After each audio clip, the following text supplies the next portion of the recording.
آداب ناظرین، یہ جو دو تصویریں آپ دیکھ رہے ہیں اس میں ایک بزرگ انسان جس کی عمر 50 سال ہے جس کا نام ایوب خان ہے، ایک نوجوان جس کی عمر 21 سال جس کا نام ونود بتایا جا رہا ہے۔ سب سے پہلے بات کرتے ہیں ہریانہ سے تعلق رکھنے والے ایوب خان جس کی عمر 50 سال ہے، جس کی موت پولیس کسٹڈی میں واقع ہو گئی۔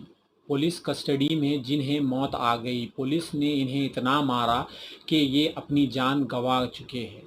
ان کا صرف اور صرف اتنا جرم تھا کہ یہ اس انسان کے رشتہ دار ہے جس کے اوپر یہ الزام لگایا گیا کہ ایک ہندو لڑکی کو اس نے کڈنیپ کیا۔ واقعہ کچھ اس طرح ہے کہ 25 سالہ ارشاد خان جس کے اوپر ایک ہندو لڑکی کے گھر والوں نے الزام لگایا کہ ان کی بیٹی کو ارشاد خان نے کڈنیپ کر لیا۔ اس کے بعد وہاں کے تھانے کے ASI دھرم ویر جس کا نام بتایا جا رہا ہے، وہ حرکت میں آ کر اپنی ڈیوٹی انجام دینے کی کوشش کرتے ہیں مگر ان کے ہاتھ ارشاد خان نہیں لگتا۔ اس کے بعد وہ اتنے فرسٹریٹ ہو جاتے ہیں، غصے میں آتے ہیں کہ ارشاد خان کے تمام رشتہ داروں کو اٹھا کر وہ پولیس تھانے لانے کا حکم دیتے ہیں، جس میں بچے، بوڑھے، عورتیں بھی ہوتی ہیں۔ اس کے اندر یہ جو ارشاد خان کے رشتہ دار ہے ایوب خان جس کی عمر 50 سال ہے، اس انسان کو وہ دھرم ویر نام کے ASI نے اتنا مارا کہ یہ پولیس کسٹڈی میں ہی ان کی موت ہو گئی۔ کیا یہ فرسٹریشن پولیس کو ملزموں پر نکالنا چاہیے یا معصوم لوگوں پر؟ بہرحال پولیس اس انسان کو تو نہیں پکڑ پائی جس کے اوپر کڈنیپنگ کا الزام ہے، مگر ان لوگوں کو پولیس اسٹیشن لا کر اتنا مارتی ہے کہ یہ بوڑھے انسان کی موت ہو جاتی ہے۔ ان موت کے بعد جب انہیں ہاسپٹل منتقل کیا جاتا ہے تو ان کے جسم پر کافی چوٹ کے نشان تھے اور تمام رشتہ داروں کے جسم پہ بھی کافی چوٹوں کے نشان پائے گئے۔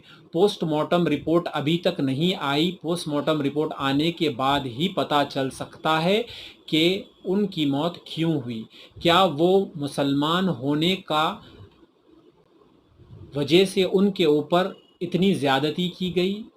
کیا مسلمان ہونے کی وجہ سے انہیں مار دیا گیا؟ بہرحال یہ بات تو بعد میں ہی پتہ چلے گی۔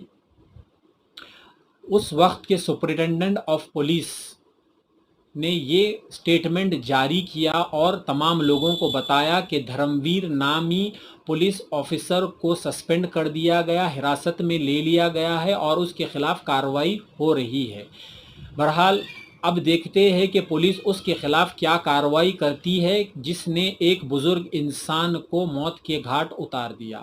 یہ دوسری تصویر ہے ونود نامی ایک شخص کی جو دلت سمودائے سے تعلق رکھتا ہے اور بھیم آرمی سے بھی جس کا تعلق ہے۔ کچھ نوجوان راجستھان کے ضلع کے رہنے والے وہ لوگوں نے اسے اتنا مارا کہ یہ انسان اپنی جان سے ہاتھ دھو چکا ہے۔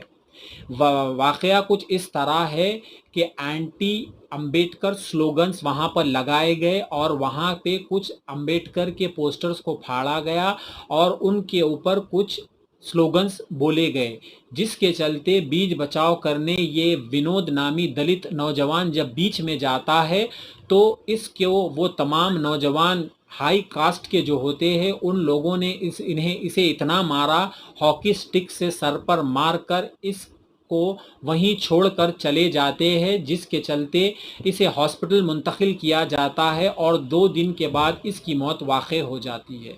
کیا دلت ہونا، مسلمان ہونا ہندوستان میں اب جرم ہو چکا ہے؟